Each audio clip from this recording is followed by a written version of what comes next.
something that I was going to say was better than ever. Better than ever is our paying ability. bills is better than ever. Because you don't have to do anything. Better than ever. Is it better than ever? It's better than ever because I'm like, I'm gonna make everything better. It's absolutely awesome. Better than it's ever been. Yeah, absolutely. Is our, Yeah. we're gonna be thankful for things. Even if you use That's better right. than ever. You know That's what I great. don't like is when people come up to you at a restaurant and shake your hand.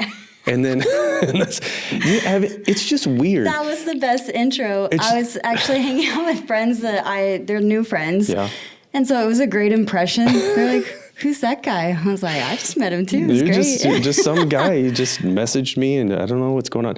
But Yeah. whenever I'm at a restaurant and you meet somebody new, you're like, it's just weird. And then you're sitting down, and you're eating your stuff, and then you shake their hands, and you're like, I'm not a germaphobe, but I'm like, I don't know. It's just strange. But I did that to you. I've done what you did 1,000 times over. And then I get introduced to like people's whole family and their like extended family and friends. And I was like, okay, now it's a party. Like, That's funny. and I still have to go eat too. But that's a good time. It's a way to connect. I'm going to shake everyone's hand and then go eat. And it's kind of weird. It's So, fine. yeah. I'm going backpacking. I leave Friday to go to Canada. Yeah. And so, I mean, you talk about like germs in a restaurant. We're about to be just like sitting on a rock, like eating what we can, probably smelling, not having showers for 2 days. So when you look at it from that perspective, it's not a big deal at all. Have you backpacked at all? I have. Yeah. In Colorado, in Utah. Yeah. I've usually done like a hut to hut, Yeah. not, Oh, yeah. backcountry tent Yeah, camping. yeah. So I usually have shelter over my head that I don't have to set up myself. But I have done that, like pack your own food. You got to filter your water as you're going. Yep. It's a lot of work, but it's fun. I've only backpacked for real once, but I do lots of like set up the tent and like do monster hikes. And I Yeah. love that. Yeah, those are But I cool. still want to shower every day. I want to like get hot and sweaty and be nasty and horrible, but then I want to come back. And even if Yep. there's a stream that's like 40 degrees, I still want to I'm get right in there and with shower. you. The older I get, the more I'm like, okay, can we do like 2 nights camping and then hotel and then 2 nights, Yeah, there you like go. there's got to Yeah, be yeah. some interim in between because I just want to feel clean. Yeah, for sure. Well, But yeah. Jodi, welcome to the podcast. Thanks for having We're me, doing man. this. Nice Yeah. to meet you. Yeah, you too. In the I flesh know. for the second time. No, that's right. Here we are for sure. Well, how did you get into? Usually, people have a story, like PT story. Yeah. You're a physical therapist. How did you get into this? Yes, I've always been an athlete my whole life. And, when you're like 14, 15, you start to take these, aptitude tests and these what career are you suitable for tests in school. And, you start to do all that and figure out what do I want to be when I grow up. And I always thought I want to be either a coach or a doctor. And so a few years go by and I'm like, well, let's weigh the options here. There's pros and cons to both. You look at the coaching side of things and you get to mentor people. You get to really just do what you love. You're either on the field or on the court or, just pouring into these kids. And then you've got the traveling hours. You've got, parents and maybe politics that you have to deal with. You have limited budgets. The scheduling's crazy. There's just, pros and cons. And it makes you empathize with those coaches. But then you look at the physician side of things. You say, well, you got to go to school for 10 to 12 years in residency. And, it's a long, long course to be a provider and pros and cons to that too, especially with the healthcare system and navigating insurance. You don't get to be the boss all the time. Insurance is navigating things. I was like, well, what's the in-betweener there? And you look at a physical therapist occupation and it's perfect. You get to be the coach. You get to spend more time with your patients. You build a relationship with them. And for my personality, it was just the perfect fit. And I decided that when I was 15 and I never looked back.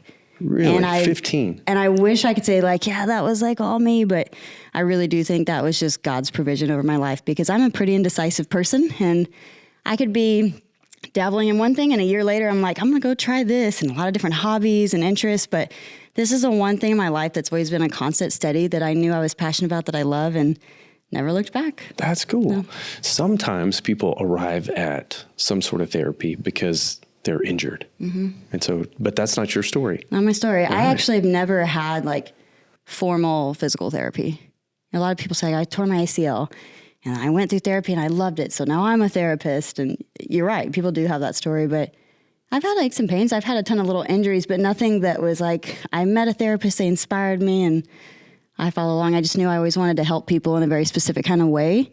And I know that I'm really good when it comes to movement and medicine and relating to people. And yeah, it just all worked out. Yeah, very cool. It takes a special person, right? So they have all the head knowledge, but then they also have a bedside, whatever you would call it, bedside Yeah, manner the or bedside whatever. manner Yeah, relatability. yeah. They call us the chameleons. Can you relate to your patient that's, a 14-year-old, maybe teenage girl who's trying to learn how to throw a softball and move their body, or the 82-year-old who has orthopedic issues and maybe they have early Alzheimer's, or, the CEO who's just in and out and in a hurry and they don't need back pain because they got a busy life. You've got to be able to connect with all those people. And I think it takes a lot of work sometimes, but for me, that was something that happened naturally. Yeah, that's really cool.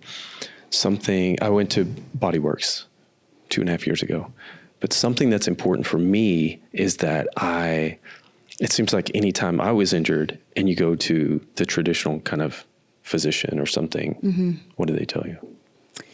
The traditional? Yeah. Just rest. Yes, that's Now, is that exactly the one right. you're looking Yes, for? I don't like that. I don't like that. We that call it answer. the R word. It's that dirty R word. The 4-letter R Yeah. word. And so Just rest. Yeah. So I saw Amber. Amber's and lovely. Yeah, she did so great.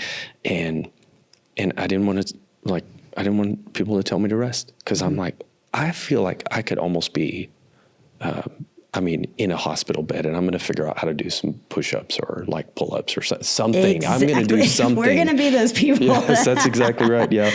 The thing that maybe will get me injured also keeps me going, keeps me alive or whatever. So 1,000%. And yeah. that's the balance with it. And, people say, well, why do you guys push so much with the squatting and deadlifts? Why does your clinic look like a gym almost? And I was like, well, if somebody is going somewhere to get better, what does better look like? Does better look like walking in this desolate, cold, dreary hospital hallway and saying I'm healed, I can walk 100 feet, discharge me?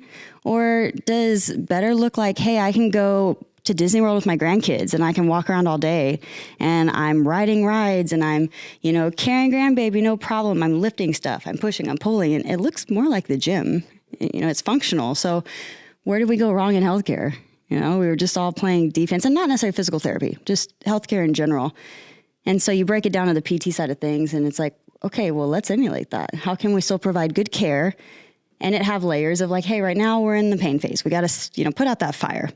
Step 2, we got to make sure we have a good plan to build up that optimization so you are bulletproof. And now we live in bulletproof stage where, hey, let's look at longevity.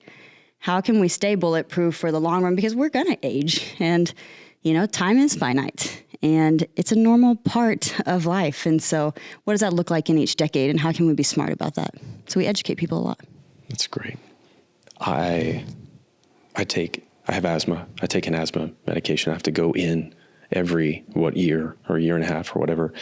And then he uses the phrase, well, at your age. And I'm like, don't at your age. Don't at your age me, dude. Yeah. Because I don't just like it. getting older. I know. I don't like it. I was like, well, I'm just getting wiser. I know, Are we on the same page right. here? That's exactly right. Yeah. I love that. So it seems like, I'm an instructor at my gym and it seems like a lot of people want a quick fix, and I don't want you to take shots at any. And I don't know if there's if there's rivalry between treatments or things like that. But sometimes when people are injured, they want to go to a chiropractor, and I don't know if there's anything wrong with that. I've only been to a chiropractor once, and I was like, I think I'm going to die. I wanted to ask him, I was telling these jokes in my head as he's doing this stuff to me, who has he lost on the table? Yeah. Lost? Who's died right here? Anyway, but people want the quick fix instead of getting stronger. Sure. And there's this verse in Ephesians that I love, and it's in the Message, and it says, God is strong and wants you strong. So I'm like, get stronger. And sometimes people will come to me and they're like, well, I hurt. And I'm like, why don't you try this and this and this? But they don't always want that. So anyway. What you just said was perfect. Try this, this, and that, but they don't want that. Well, how do we know what the right medicine is, right? And I'm gonna go back to the whole PT chiropractor thing. There's a time and a place for each. And if you look at each profession, regardless of whether it's, chiropractors that maybe have short-term fixes, they all practice a little bit different, just like PTs all practice different. You might go to one therapist and have great outcomes. You might go to another therapist and it looked totally different. And so, a lot of times when we look at those two professions, I'm a little bit different than most. And I say, I think there's room for everybody at the table. I think we should break it down and not look at the profession as a whole and look at the human, look at the provider behind it. Like, does that person care? Are they curious about getting better?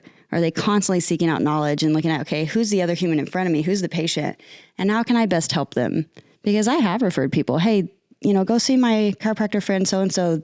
They're great at doing X, Y, and Z. That's something I can't provide. Or that chiropractor will refer to me and say, hey, go see Jodi because she can do this, this, and that. And so I always tell patients, what do you need? And they're like, I don't know, you tell me. And that's where we come in to diagnose people. And we're really good diagnosticians. And so I challenge the provider, if you can be a dang good diagnostic, you can take care of your people. But if you just say, hey, you know what I do is for everyone, I feel like there's some ego in that. And we've got to be able to set aside our ego and be humble and know that, I might not be for you and you might not be for me, and that's okay. And if you are, great, let's do this thing. Let's team up. But being able to guide people and be humble about the process, I think, is the most important thing to note here. So the title of this podcast is Better Than Ever. And when you were an athlete, when you're playing, what'd you play? I played softball here at Hardin-Simmons. Hardin-Simmons University, right here. So, and maybe you didn't get physical therapy, but if you're injured, what was the like, how are things better now? Sure. So I've had my aches and pains. I've had, some back injuries in high school with basketball. And I actually went to a chiropractor because in a small town, I'm from South Texas, Carson City, little tiny town, 3,000 people, 2 stoplights and Dairy Queen. It's grown a little bit since then, but you get the idea. So we had a provider there, and that's all our family knew to do. Either you go to the ortho says, well, looks like you got a backache, just rest. And, the just rest doesn't really work when you're starting point guard and you've got conference or district coming up. You've got things to do, right? Like, that's not going to work. So then you go to your chiropractor and, they try to take care of you the best that they can. Modalities were a big deal back then. I would say that's what's changed the most is machines. So think e-stim, think ultrasound, the heat, the cold, the Band-Aid type of approach was really big, even like 20, 30 years ago. A modality equals that? Yes, these are all little modalities, is what we'd call them. Okay. Modalities of treatment. And a modality can also be like, hey, I'm going to use that treadmill as a modality or an ergometer. But when we talk about just like therapeutic modalities, more so think like the athletic training, like the quick fix stuff. And there's nothing wrong with that. It was just kind of what we used back then, and rest, which we know doesn't always work. And there is a time and a place for therapy, but therapy didn't look like it does now. It didn't look like sport. It looked like sitting on a recumbent bike, and it maybe looked like laying on a table and a therapist doing some passive work on you or some manual work. Again, nothing wrong with that, but it was a little bit slower, a little bit more passive. And so if you take an athlete and you say, okay, we're going to do this low-level stuff with you, and we're going to make your tissues feel better. We're going to try to get you healed up. We're going to have you on the table, do some stretches. And now I want you to go dive in the outfield, make this amazing catch. I want you to throw it from deep, like left center, all the way to home, not tear your rotator cuff, and feel great at the end of that. Like, those two things don't really transition well, because I didn't train my tissue to be able to hop up and throw a ball as fast as I could. The velocity training wasn't there. The cuff training wasn't there. It was a little bit more passive. And so I think what therapy's done today is bridge that gap between I'm well enough to I'm optimizing my potential. I'm better than ever, so. Is it just me, but I feel like when I rest, I feel worse. Agreed. Yeah. Movement is medicine. Yeah, for sure. Movement is medicine. That's on I think is on your website, right? Probably, I was like, why can't I my shirt? It's your thing. It's one of our catchphrases. And very cool. I've had to redefine rest for my patients because they're learning just as we did over time that things are evolving, things are transitioning. And now more than ever, people are sometimes overactive. And I wouldn't say necessarily in like the adult crowd, but youth athletes especially. They're playing sports year round that maybe it's just one sport. And they're becoming specialty, athletes. And it's like, I'm going to play baseball every month of the year, and overload injuries are a big deal. And so I can tell them, hey, rest doesn't mean you have to go sit on the couch and be a potato. Rest means you can still get in the cage. Like, say you have a shoulder injury, you can still go like bat if that's doable. You can do some fielding drills that don't require you to throw. You can go run, you can be active, but I want you to rest this one specific thing. Or maybe what do you do for coaching? What is your primary role as a coach? I teach a Les Mills class called Pump. Yes. Yeah. Oh, I love Les Mills. It's so fun. Yeah. So weighted. So say you've got your little barbell, you're doing like some deadlifts or even some like front rack squats and you've got some back pain. And I said, hey, well, just tell your instructor whenever those front squats come up, instead of holding in the front rack, that you're just going to do air squats, because I know you can tolerate an air squat without pain. Sure. Right. And you probably teach that as a coach, but Right. as the person taking the class, they may think, well, if I can't do that one thing, I can't go to class. That's Or exactly right. Or I'm going to get hurt. Yes. So they don't come to class, and then you lose your members, and it's just a trickle effect down. It's like, no, go. Let's just teach you how we can modify. Well, I mean, we'll see somebody who came to the class and then they get injured and now they're out on the floor. And I'm like, just come in here and try it, modify a little bit, you know? I've had to have lots of conversations with them of what that looks like. And I'll usually ask them, tell me about what you do for workout specifics. Like, talk me through your whole routine. And there's probably 90% of that routine that's fine for them. And I was like, just because you can't do 10%. But they don't know that, and you can't fault them for not knowing that, because they're used to maybe a physician or whoever telling them, yeah, just rest. And so it's been really a challenge, I guess, if you want to call it, to have to reframe everybody's mindset and re-educate them and reteach. And I feel like that's what we do most of the time in our profession. In 23, my knee was just hurting really bad. It was swollen. It was not torn or anything else, but I came to Amber and she talked me through some things. So I wrote this thing called 13 Meditations on Injury. And I'm going to read you a couple of my things here. And you can totally disagree with me, because I'm not a doctor and I'm not a physical therapist. These are just a bunch of my thoughts. This is great, because this is patient perspective. Yeah. So here's number one, the cause. The exercise probably didn't cause it. If you're driving down a street and your car breaks down, it could have been caused by the street, but probably not. I'm fascinated when I tell people that I'm injured and they ask, what did you do to cause it? And I'm like, wouldn't it be interesting if you drove down Treadway and your alternator broke? And they're like, well, I guess Treadway caused this. I'm like, no. Anyway, so the cause, true or false? I don't know. Oh, I relate to this so much. Like, in my current state, I was telling you earlier, I have some health issues I'm navigating. I call it neck issues. One day I might call it dizziness. One day I might call it vascular issues. Sometimes it's heart issues. Sometimes it's POTS. And it has all these names, because I'm still even wrestling, like, what do I call this? Because people want to know. Yeah. Not because I need to know, because somebody asked, well, what caused this? Was it this injury that you had doing X, Y, and Z? And I'm like, well, that might have been the straw that broke the camel's back, but who's to say it wasn't an accumulation of our life experiences? And this was just the one thing. Who's to say the tread on your tire didn't wear down because you drove it 200,000 miles before you got rid of it? That's exactly right, yes. It's like, no, I hit that one nail, you know? Yes. Just like rest, we're looking for like a rubber stamp. Yes. Easy. People want a reason. They want to kind of point the finger. They want validation and peace. I don't think they want to do the finger pointing. They just want peace. They want answers. And so if you can give somebody an answer, that's okay. And sometimes saying, like, I don't know the answer is an okay answer. Yeah. Just say it, especially as a clinician, to patients. Like, here's what's going on with your knee. Here's what we're finding. You've got maybe some inflammation here. You've got pain in this region. It could possibly this and that. But right now, I don't know, but I can assure you this will get better. And here's what we're going to do to get there. And if we can't, I'm going to make sure I send you to this person who can definitely help you. But I'm going to give you some peace of mind knowing you're in the right place and we can help you, even if we don't have the exact answer right now. Yeah. So that's awesome. The next one is be patient. Think of an injury like a cut. It takes some time to heal. Probably no stretch can magically solve it. You should be a PT. It's like perfect. Perfectly said. Time. Right? Time is healing. Yeah. And that's where sometimes the rest word comes in. It's like, well, how long? And instead of telling people, it's going to take 4 weeks, it's going to take 6 weeks, 8 weeks, I'll give them in some cases for this diagnosis, it'll take this long. In some cases, this long. Here's what you can do to optimize that. But just know, no matter what you do, it's going to take some time, because healing takes time. Yeah. And, that can be on various levels. But that one conversation alone does wonders for patients. If you just tell them, like, this is going to take X amount of time, that way they're not like, why isn't it better? Why isn't it better? Worry, stress, anxiety.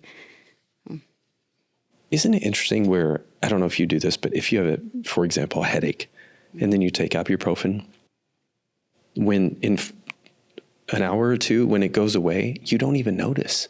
You're like, all of a sudden you go, oh yeah, it's gone.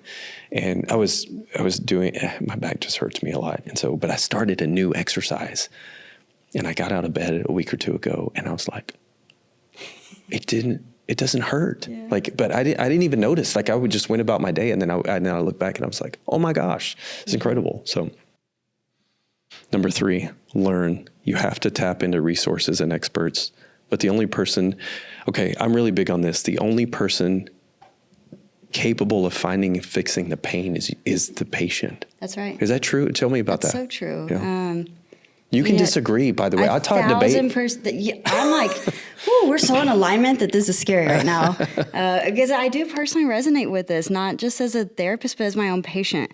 I've gone through a 1.5-year battle of trying to diagnose a lot of the stuff I'm going through right now, and I still cannot find the perfect provider that understands the dysautonomy of the nervous system meets the orthopedic system. Mm-hmm. And I've had to kind of self-diagnose, but you really do have to be your own advocate. And only you can feel what's inside of your body. And maybe we can observe as clinicians or as family members, like, oh, I see this cut. I observe that it's there. I know what's wrong. But what if that cut gets septic? Yeah. We can't see what's underneath everything, what's underneath the hood. Yeah. So then we go to our diagnosticians, our clinicians, our doctors, whoever, and say, okay, let's do some diagnostics, just like a car, right? It might be rattling, but you can't just look at a rattling car and be like, I'll just go change the oil and everything will be Gucci. It's like, well, let's check into this a little bit. But then when it gets scary is when they're doing these diagnostics, but not everybody's on the same page. There's still uncertainty. And so then the fear sets in, right? Like, well, am I crazy? Like, do I just give up on this? And so I just encourage patients, like, never discount what you're feeling or that you're crazy. Like, just tell me what's going on and how you feel. And there's no perfect way to say this. Because maybe you've heard, athletes in your class or just friends say, like, I don't know if I'm saying this the right way, or I might be crazy, or even students, like, does this make sense? And I was like, it doesn't have to really make sense to me. But if that's what you're going through, I want you to convey that to me and we'll sort it out. Yeah. I think being a provider, my wife is a RN, and I've got some buddies who are physicians. And one of the things that would be really hard is that you have to rely on me telling you the words in order for you to fix the body. Mm-hmm. That would be really frustrating. Incredibly, especially because if you look at the amount of hours in the day, like 24 hours a day, 7 days a week, and then you multiply that, months, years. If you and I have this 1 hour interaction, that's 1 hour.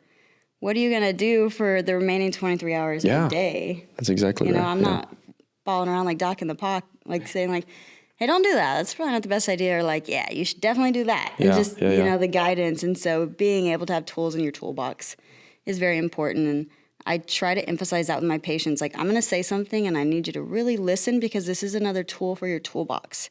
And I'm not always going to be there to help you, or, you'll have to make these decisions on the court. Maybe it's like a game time decision. And they're like, well, how do I know if I need to like do this stretch or that stretch, or do I need to sit out or play? And it's like, if you're feeling this, and this, here would be a good, rationale to sit down. But if you can push through like a 3 out of 10, try to give them as best of advice, if you will, on how to navigate that decision. But at the end of the day, I say, listen to your body. You're in charge of your temple. God gave us this wonderful creation. We're fearfully and wonderfully made, but you still have to drive the car. Like, you're still steering. And I can be like a backseat driver and be like, turn left, but like, you're the one that's going to have to do it. So take accountability is important. I saw this flag, the workout flags that people hang in their, their box or whatever. And it said, no one's coming to save you. Yes. Yes. It says expect to self-rescue. Mm-hmm. No one's coming to save you. When seconds count, we're minutes away.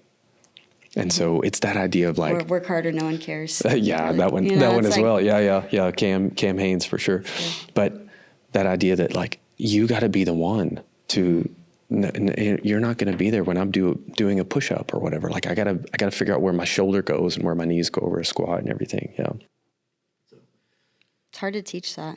Yes, it is. It's a little bit of discipline, but I think there's sometimes a difference in like discipline and for people having grace for themselves as well. For example, and you might resonate with this because we're pretty active people. Like, I know I can push myself. But how far is too far? I know, yeah. So having discipline to not only get out there and do said thing or hold self accountable to be smart, and know when it's okay to like give yourself grace for things like, hey, in this season, I need to focus on other things and not just X, Y, and Z. So again, there's a lot of spectrum in that. And we really used to have to worry about more of the pushing people, like encouraging them. And like, I would say even a decade ago, it was like, hey, like, let's get after it. Let's get in the gym. And now I'm seeing this movement of having to like pull people back a little bit. We're just over optimizing, if you will, to where it leads to injury. So learning where the sweet spot is. You get in shape by ignoring feelings. I mean, I agree.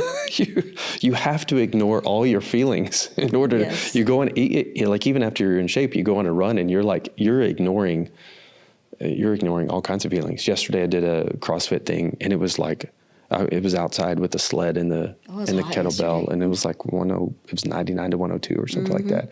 It was horrible. Yep. And I'm ignoring all kinds of things. So then you have to know, here I ignore things, but here I don't ignore things. Yeah, for sure. Where the threshold is, and that looks different for everybody. Yeah. Acceptance. Accept your injury. I hate this one. The 7 stages of grief. That's exactly right. You're like, oh, yes. I'm in denial for most of it. I don't know if you do this I've too. been- Yeah. With this specific injury, my neck stuff, I was in denial for a good year. I'm just like, I'm like 38 and healthy. Why do I have vascular issues? Like, this is what's going to take me out, you know? And that was me just not accepting of the reality of it. And once I'm like, hey, like, this is what it is. I'm going to work around it and not worrying about what other people thought about it. Not necessarily what they thought, but that they understood. Not everybody has to understand. You know, they will with time, but that's not my job to make sure everybody understands. It's a big deal when you, as a patient, go to a provider and they feel like that you feel heard, you feel understood, for sure. Yeah. I had a patient in my office yesterday who I've known her for a while, and she's going through a complicated situation as well. And I was able to kind of empathize with her, and you know, you just see a little tear. And I'm like, is everything okay? You know, you good? And she's like, I've just felt like nobody's heard me in 2 years. And I was like, I understand. And so I don't want to get emotional about it, but it's just like that wonderful feeling of like, you know, you can go to all this training in the world, and like HSU is wonderful, and I had such a good education. I'm so thankful for them. But they also taught me how to care about people, how to empathize, how to, you know, make sure the Lord is involved in everything that we do. And I think sometimes that's more important than being right about your diagnostics and being so darn clinical about everything. You know, it's just like seeing people for who they are and humanizing the experience for people. It's pretty special. You're doing physical therapy and therapy. Yes. You're doing both. You understand that as a coach, like Yeah. that 1 hour a day that you're coaching or even that you're working out, that's like the best hour of the day for that person. That might be your best hour of the day if you're Yeah. working out, but it's therapy. Yeah, for sure. Yes. There was a Nike ad maybe like 10 years ago, and it was like this big ball of stuff, like trash and junk. And it was like bouncing down the street. And the longer it went on, all the things kind of like floated away until the last, it was just the runner just by themselves. I think I remember that. I love that. So Like, that's cool. exactly how I feel. Just get rid of all the you noise leave in your head. Everything behind. It's so great. And I want to work out hard enough where I can only think about this thing. Absolutely. And if I see people on the elliptical or whatever, and they're like talking on the phone, and I'm not, that's not me. I want to go. I had an athlete yesterday. I was coaching our noon class. We do small group training. So Bodyworks has a physical therapy clinic, and now we have small group training. It's been about 2 years in our back gym. And one of my really close friends, she got back from like 5 weeks of being gone, traveling everywhere with her kids, family, doing stuff. And she's back in the gym, and we're doing like sprint intervals. So it's 4 rounds. You get a 230 window, 10 deadlifts, like a moderate load, not super heavy, 10 deadlifts, 20 sit-ups, and then in the remaining time, you're biking, you're rowing, some kind of cardio erg. You pick your battle, right? So we're on like round 2, and like she's crushing deadlifts, hits the sit-ups, hits the bike, and she's like, so tell me about this. As I'm like walking by, I was like, if you're talking, you're not working hard enough. And we both laughed. Yes. And she's a dancer. She's super athletic too, but she just laughed. She's like, Yes, ma'am. You're right. You're right. Got it. That's awesome. But then I wanted to challenge people at the end of that. It's like, I want you to be working harder, not so much because I'm trying to just like push your health, but like, I want you to feel that feeling of like, I just did something hard. I accomplished it, but I also forgot about everything else. Yes. Because if you have that quiet time where your thoughts are creeping in, then is this really, maybe that is a good time. Maybe people need to just go on a long walk and think about things. It's not necessarily a bad thing, but in the case where people are like, man, I just can't shut my brain off. I was like, I have just the medicine for you. I was like, come to my lab. Come. Yes. We're the same. Have you ever heard somebody say, it's just 30 seconds. How bad can it be? Mm-hmm. And I'm like, it can be really bad. You've never done an assault bike or burpees or It's like whatever. this gift, like, oh. I know. No. Yeah. I can make 10 seconds hurt, really. Oh, no. It's really bad. So accept your injury. But the next one is unacceptable. Like I have run into people who they've heard from a physician or somebody, well, you have degenerative back, whatever. And then they just accept it as though it's their person. Their fate. It's their identity. Yeah. They make it their identity. And so I'm like, when I went to Amber with my knee, I'm like, no, this is not acceptable. Like, this is not how my back is. Mm-hmm. I'm going to go. So, and I've seen people who they're talking about joint replacement. And I always think, and you can or cannot comment on this, but I always think like, okay, if you move like this and this hurts your knee enough where you feel like you're going to have to cut out your bones and replace your joint. And if you get another one and you move the same way, you're going to need another one. I literally told somebody that. It was like 4:00 yesterday. Like, really? Just like one of my patients. I'm like, let's just lay this picture out, like this scenario.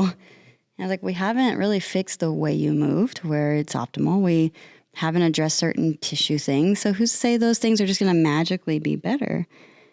And it's okay that they don't know that. Like, I try my best to keep it very just like educational, because if you were an accountant, I'm going to talk about something that like I've had to learn a lot about and really like work hard to learn about, just, with my taxes, accounting, bookkeeping. That's not something that I just woke up and I was like, oh, let me look at my assets and liabilities and cash flow. And just like these things that I didn't go to school for that.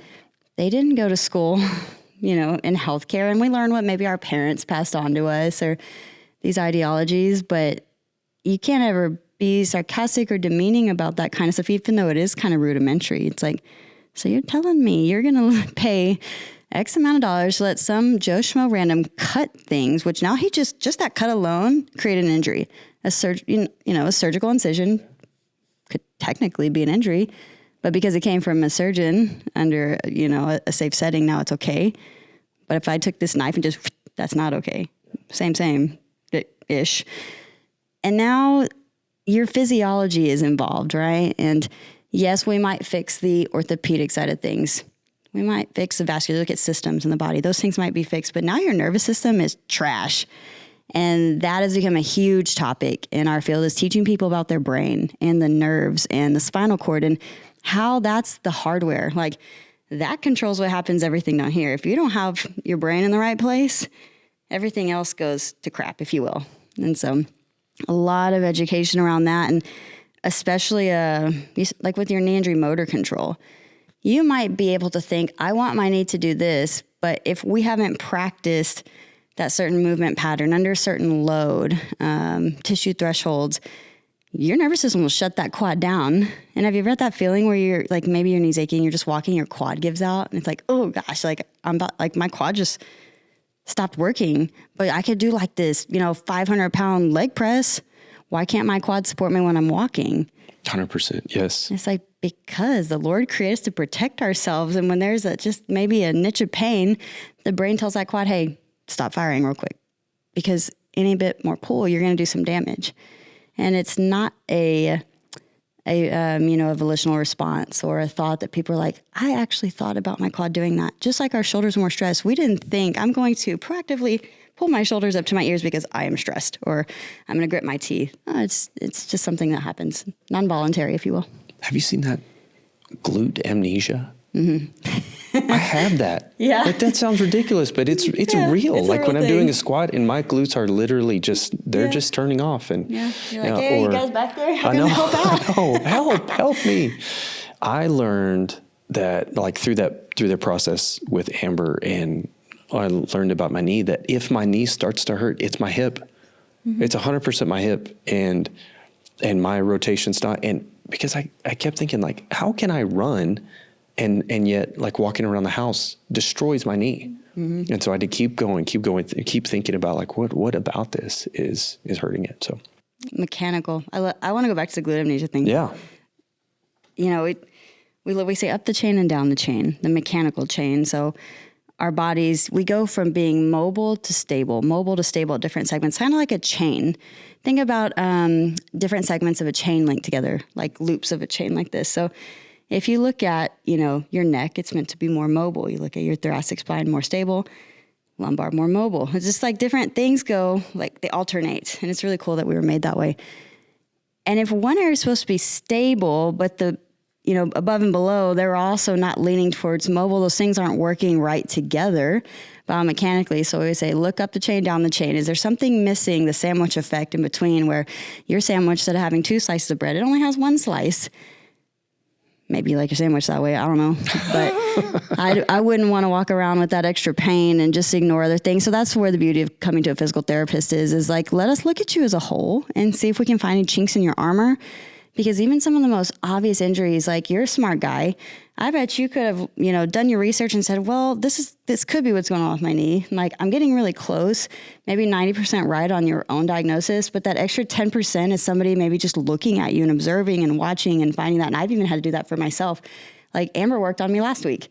It's like, hey, can you check out my neck? Because this is just something that I can't see myself or do myself or feel myself. And that's the beauty of it. With all of my heart, I wanted my knee to be better, and yet I could not figure it out. So it was great. I went to Amber, and she looked at things and stretched and assessed mobility, in and out, and it was incredible. What about identity? You have an injured knee. You are not an injured person. Yes. Yeah, it's the back thing or whatever. Yeah. I think it's really easy to focus on pain because it gets our attention. And that's where the identity comes from with it, is what are we thinking about all the time? Just like an entrepreneur, maybe their identity is in their business because that's what they're thinking about all the time, or they think it is. When I disagree, I think our identity lies in Christ. But I think when you talk about injuries, people almost feel encapsulated by that because that's all they can think about is either I have pain, and maybe you don't have pain, but you can't do the things you love. I can't run because of my knee. And it just becomes a very loud voice in your head, which overtakes you, and it does become your identity. And so if we really pull back the curtains on that and say, okay, what is our identity? Like, who are you as a whole? You are not those loud voices in your head. That's a season. Like, let's really break this down. And that's an exercise I've done with my therapist. Mental health is amazing, by the way. I think everybody should see a therapist because they really help you to think about these things. And even for me navigating my own stuff, it's like I played softball and I had a shoulder injury. And I don't think at that age I ever really thought about my shoulder, except for here and there. I knew it hurt, but I was like, but I'm focusing on the game and having fun, all this stuff. And I wish I could go back to just that rudimentary young. I was so blissful as a 21-year-old. I'm like, what happened to that? When did the voices get so loud that now I can only think about one thing and not just having fun, and just all the other joys there are in life. And so I think people really need to be introspective about that and say, okay, but what else is beautiful about your life? What else can we focus on? What if we could go to the gym and take that noise away for a little bit and find tactics to take away those things that really compounding effect of the new identity? There's sometimes I see it in my students and on social media and a lot of different places, but it's like the identity of victimhood. Yes. And so I always think do not take the crutches. If you need crutches for a minute, that's okay. That's one thing. Mm-hmm. But in 2012, I broke my 5th metatarsal. And I used crutches for half a day, and I just fracture? Thought, yes, it was. Old Jonesy. Yep. Yeah. Rude. What a time. Yes, what a time. I rolled my ankle and snapped that 5th metatarsal. Oh. But I just think like, do not take the crutches. Don't touch them. Just don't. And if you start, you'll need it forever. What about like pain is feedback? That's one of the things that I instead of just pain is bad, like start to think about it as, oh, there's a reason that there's some pain there. Yeah, you have to be careful navigating this conversation when you're talking to people about it, because some people take pain as like, I can push through pain. Yeah. I'm going to work harder, which is not necessarily good. And some people take pain and become a victim of pain. Two different people both have the same kind of pain, right? So you got to know your audience first when you talk about pain. For the person that wants to push through, you have to tell them pain is a fire alarm. You know, if your house is on fire, you might not see the smoke, but you hear the alarm. But you're not going to wake up and be like, I see no smoke. Just keep going off alarm, like go back to sleep. You know, it's like, let's investigate this. Like stop, like kind of do a body check, see what's going on, and think like, is this a pain I can push through? Like, am I just like, is my soul on fire, or is like my knee actually on fire? You know, there's a difference. And then for the person that feels pain so heavily that it shuts down their being, and that's like, again, their nervous system, and they're in that state of dysautonomia, that's a real thing too. It's like, well, let's validate your pain first. Let's talk about it. Like, what are you feeling? And if you don't know the source of that, and they're just like, I don't know, I have like a 12 out of 10 all the time, like, we got to figure out the source, because I need to know if that's real, because it can be, or if it's, you're catastrophizing it, right? So I think there's a lot more to that than just easily discounting, you know, pain, or telling people like, hey, don't just always push through pain. I think I need to know like a little bit more about the person and how they process pain. Yeah, for sure. And the athletes who push through a lot of pain, then they get into a spot where they're permanently injured, and that's a bad thing. Yes, sure. And there's a time and a place. I've worked with professional athletes all the way down to like, you know, 6-year-old youth athletes, and it's the professional athlete, they might be the Super Bowl, and they've got these aches and pains, and I was like, you know what, screw it, because you're at the Super Bowl. Like, Gotta go. Yeah. You're not going to inherently, depending on the injury, you're not going to inherently kill yourself, but if you've got like bicipital tendonitis and like maybe your alignment or I don't know, AC separation, we're going to bandage you up best we can, and you're going to go play your ass up to the Super Bowl. Excuse my language. It's going to hurt, right? But you're not going to inherently die, so you get after it. You push through that pain. But if it's your Pee Wee football kid who's like, I need to play because it's like the championship, and I'm like, no, man, it's not worth it. No, it's not worth it. Yeah. When you're backpacking, how far away from help are you going to be? I've already thought about this, so I'm taking my chiropractor best friend with me. Oh, okay, all right. You're bringing help. South Hall, she's great. So on Sunday we were packing and we were making sure we had everything right, and she looked at me and she's like, "Are you worried about Banff?" And I was like, "No, I've got you with me. We'll be good. We'll have everything we need, but I am gonna take into consideration because we're going somewhere different every day, and so it's like, how far away will be? Like, assess the surroundings, if you will." And constantly thinking about these things, not to the point of like fear and anxiety, but like worst case scenario, if this were to happen, and I joked about this with her, I was like, worst case scenario, you know what's going on with me. I'll tell you where you need to take me. And this girl's smarter than I am. Like, she's on top of things and she can figure things out quick. And so I think surround yourself with good people that can take care of you when you can't, and you'll be okay. Don't be ignorant, you know? Right. Last time I went with a buddy. This is a couple months ago. And he's like, "Oh, before we start, here's how to work this tourniquet. This tourniquet's in my bag. Here's how to work this tourniquet. Here's how to work the bleed stop." And you're It's like, important. "Oh man, I know it is, but still," and you're like way back in there. Mm-hmm. What time you got to go? You got to go in a second. You're Okay. good. I just Okay. wanna make sure whatever. Have you seen the research? I think this is absolutely fascinating, and I don't think people listen to this. And it's like you're trying to help people, and you're thinking like no one's going to listen to this. But the research coming out about Alzheimer's and my family, the way we die from Alzheimer's and we die from heart disease. So I'm really interested in Alzheimer's. Me too. One side. I've gone down the rabbit trail the last 2 months. But this research coming out about, it's not crossword puzzles that protect your mind against Alzheimer's. It's physical activity and like your brain connecting to your body. And a lot of it is through like physical pain, like good pain, like workout pain.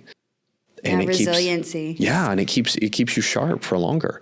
And not to mention, I think, and I know there are probably things out there about this, but I think that when you work out, your body sends all the healing stuff out. Like you have inflammation or whatever, and it's like, okay, it's time to heal.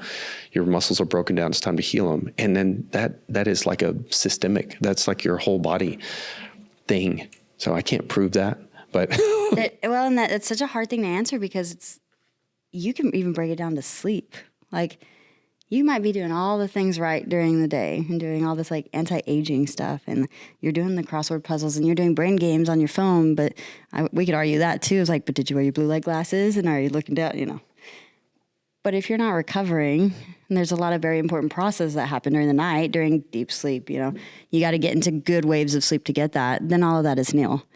If you're not getting enough water, all that's nil. If you're, stressed out so much that your cortisol is out the roof because you have a job that's just crazy, all of that is nil. Again, like there's so many things that affect our brain that you've got to take kind of the whole approach. And I think being aware of our family history, that's important too. For me, I'm adopted. And so I don't have that family history. And I've really looked into, my genetic testing, and I've got an increased incidence for that. I've got certain, factors or contributing genes from different parents that increase my risk, but I don't want to live around, in fear of that. I just want to say, hey, if I can be present and be in the moment and not have all that extra worry, then that's what I'm going to think about today. And so I've had to worry less. Like I used to wear Whoop or a ring, have all the wearables because I was trying to be the optimal human. And I stepped back and I'm like, all that stuff is just creating more stress for you, which in hand isn't good for you either. And so I think every person's different. But I do think constantly moving. And if you look at the people that have lived, 90, 100 years old, there's a documentary on Netflix and I cannot think of the name. It's like Blue Countries. Or, yep. I know what you're talking about. Yep.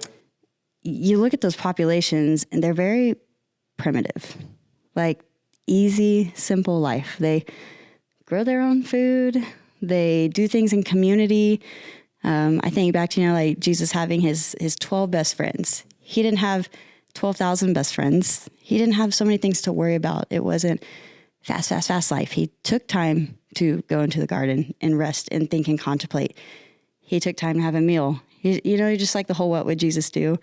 And you try to emulate that. And you look at these little countries and it's funny because it is like a simple life and it's a lot like the life that Jesus lived. And then you look at America and you look at even your own life and you're like, man, what all did I do today? And then I start thinking about it, I'm like, crap, I did a lot of things, but I don't feel like I did anything at the same time. Have you ever felt that way?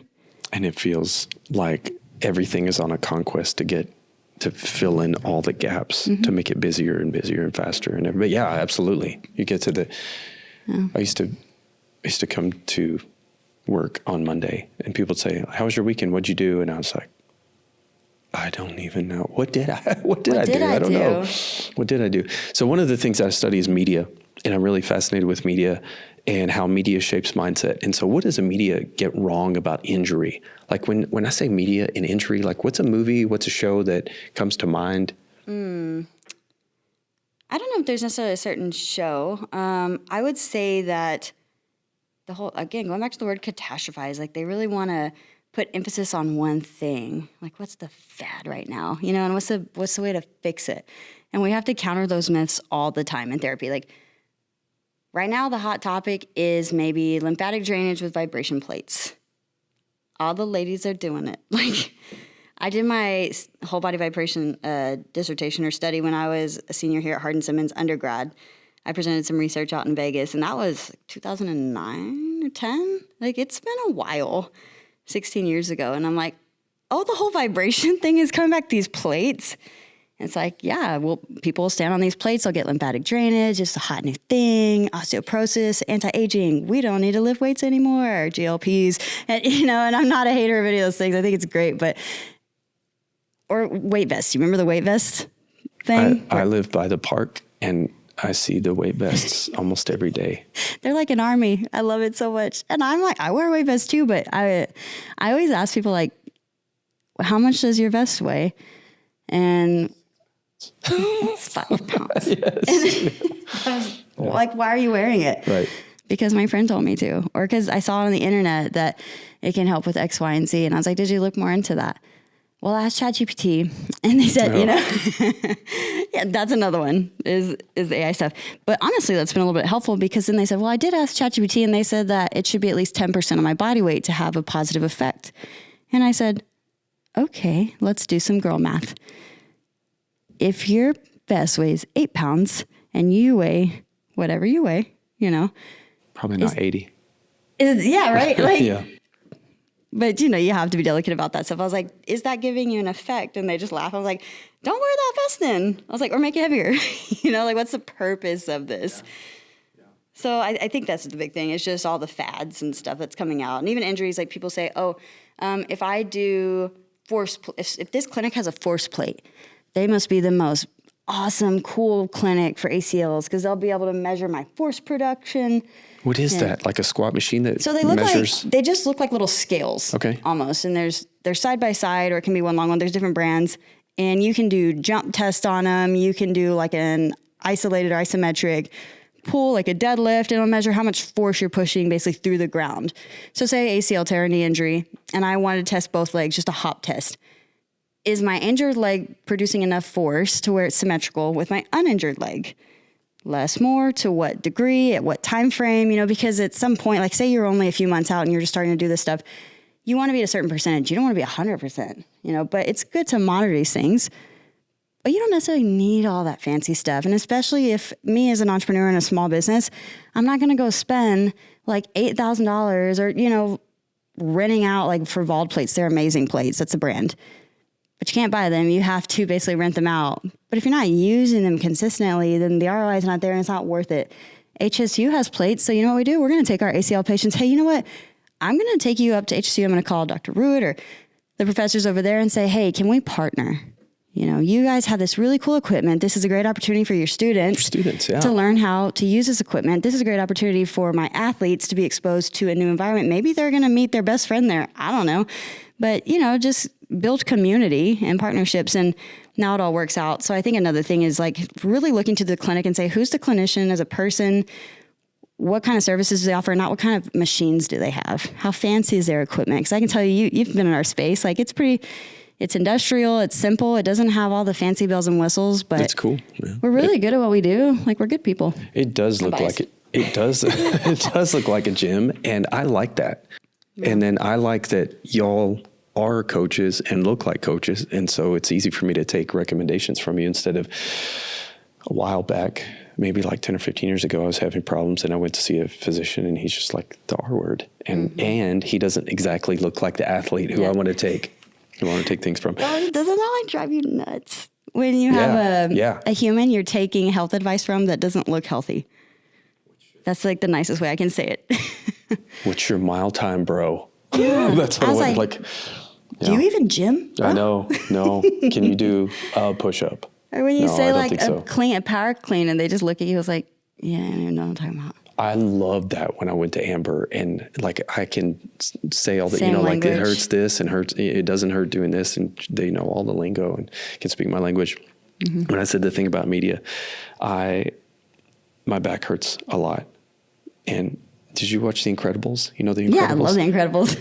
And I want to be The Incredibles for Halloween one year. I wish that I didn't know about this scene, but it's when Mr. Incredible is fighting the Omnidroid in the lava, and the Omnidroid grabs him and pulls him, and it pops his back, and then he feels better. Yeah. And I'm like, I don't know. I wish it was like that, where your back just like popped and it feels better. The best is when people call. So we dry needling. We do dry needling a lot. I don't know if you're familiar with dry needling.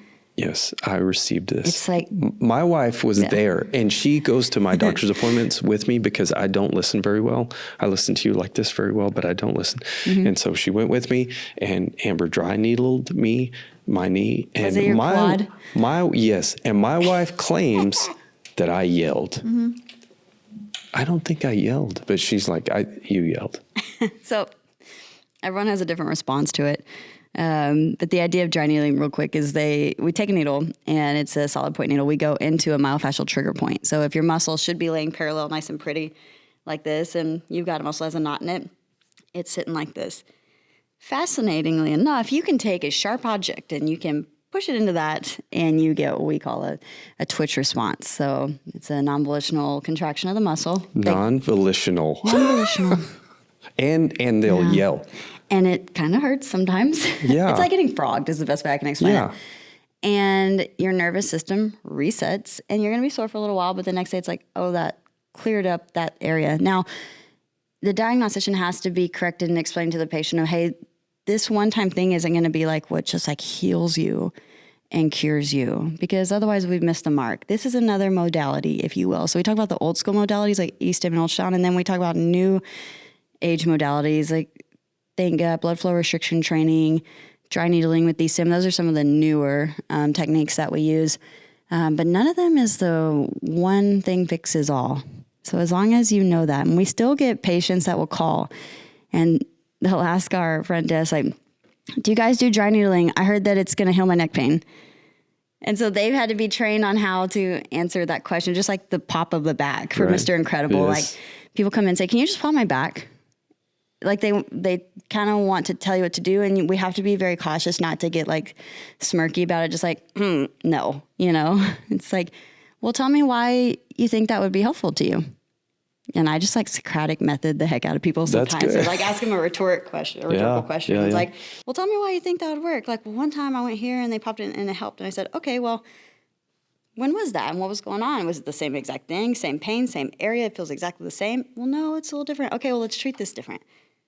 Let's start over. Let's start fresh. Let's just look at it as a whole. So, reframing. That would be really hard for me to stay fresh in my responses each time instead of like, we talked about this. If somebody's 40, what do you want them doing? Like 40 plus going on. You're going to hate my answer. What? It depends. It depends. It depends. Yeah. All right. Students hate that answer too. Yeah, PT for sure. students, well, it depends. And our professors used to tell us that all the time when I was a student here in PT school. And it would just like, your hair stand up. You're like, of course. I knew that's what you were going to say. Because we were created to be very unique individuals. Just like rest, we put stamp the rest thing on. And I feel like for a long time, we stamped the core thing, which is like core strength, which is true for a lot of times. So but sometimes it's back pain core. I know, but sometimes you're like, I don't know. not just that. It's not just that. And It I was can like, be. bro's core is perfect. His back still hurts. Yes, it still hurts. Yeah, for sure.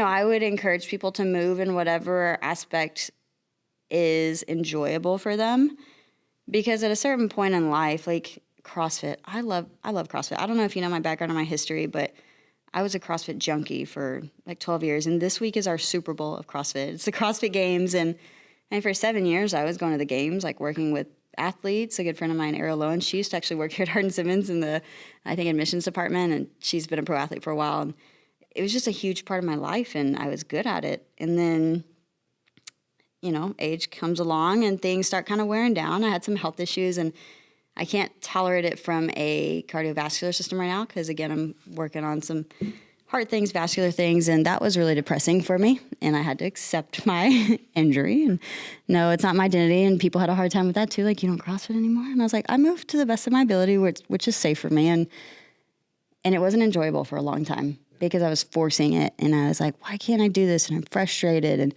I need to be able to do this. And whenever I just started to live and say, you know what, like, walking for X amount of miles or backpacking or cycling or just looking at different avenues of movement and saying like, that's still enjoyable. Or I still lift all the time. I know I can lift safely. And people are like, oh, what was your Metcon today? I was like, well, I didn't do a Metcon, but I did a Tabata that whooped my tail. Right. Yeah. And when you think Tabata, like by definition, it's usually like 20 seconds of work, 10 seconds of rest for 4 minutes. And that can be manipulated time frame wise.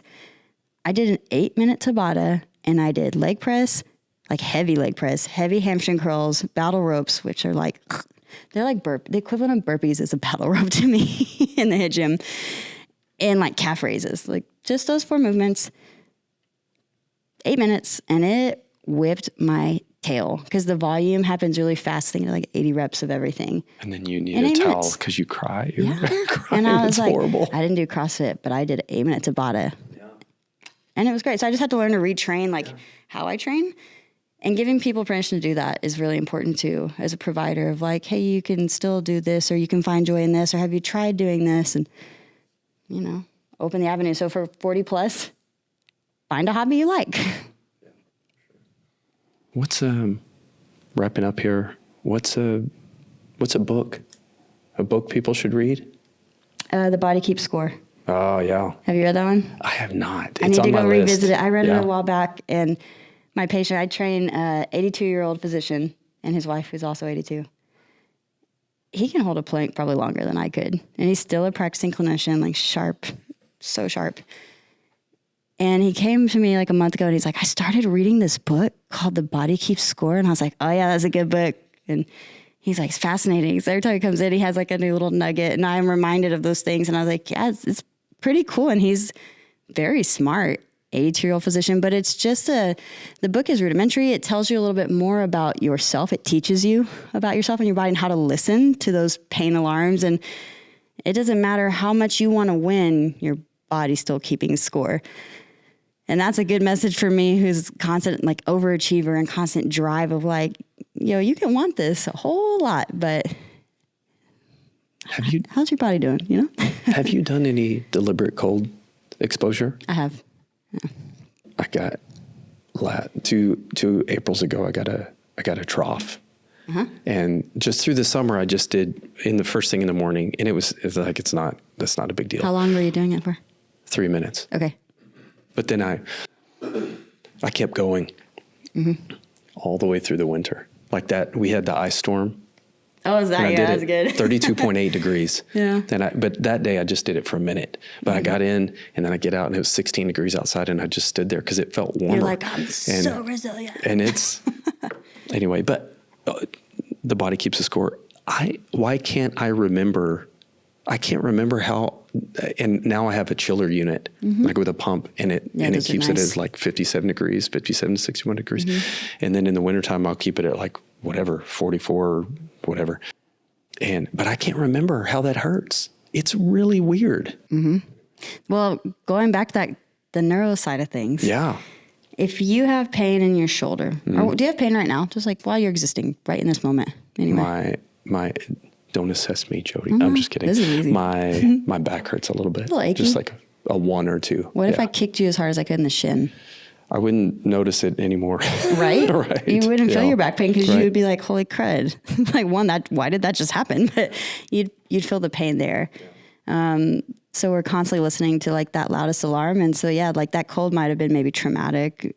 You might remember a little bit. So sometimes people remember like the really traumatic things, but otherwise pain is short term. Like it can be. Have you Depending. ever run sound, like been at a soundboard with all the channels? You know what I'm talking about? Yes, Have you ever yes, done, yes. But you've seen this Yeah, before. you see like lights. Yeah. And so like if you have back pain that's at a 30% and then you turn up these things really loud, you can't hear this can't thing hear that anymore. one. Yeah, that's right. So maybe that's why athletes work out, because they don't want to hear that 30% It's back pain. The psychology of pain and the psychology of just being a human is fascinating to me. And the fact that we don't know so much about our bodies, but yet oh man, I can go on a long story about this. School. Why didn't we learn how to budget and life skills in school? Like this sounds old school, like balance a checkbook, That's true. We don't Or learn those taxes. very important rudimentary things like taxes, paying our mortgage away that will optimize savings. Why don't we learn more about health? You have one little health class, I think, when you're in middle school to learn basic stuff. And then it's just figure it out. And maybe athletics, but there really isn't this course of here's how you learn first aid and health unless you go into that said thing. I can give you some answers I think are plausible: economy and the need for dependency on others. And there's niche things, but just basic health that I wish people knew about themselves. And so I have really adopted the idea and told my clinicians, our job isn't always to heal somebody in one visit. We're going to try our best, but educate them because they have a lot of life to live and they'll be able to use this information for many, many years to come. What do you want to plug? Physical therapy, Bodyworks. Sure. Yes, So, you're wearing your shirt. Yes. I realized a week ago that Bodyworks has been open longer than I actually worked for an in-network clinic, which is so weird because I was working for a place here in town, which is wonderful, for almost 7 years. And it just feels like I opened Bodyworks yesterday. But How many years? It's 6.5. It'll be 7 in February. And it was about 6.5 at my old place. So I'm like, that's crazy. Time flies. But Bodyworks is an outpatient physical therapy and performance clinic. So we do sports orthopedics, neuro, any kind of ache and pain from the head down to the toe. We treat it. We have 1 hour visits. We don't have any assistants or PTAs. We're going to spend 1 hour with you. It's going to be very intentional.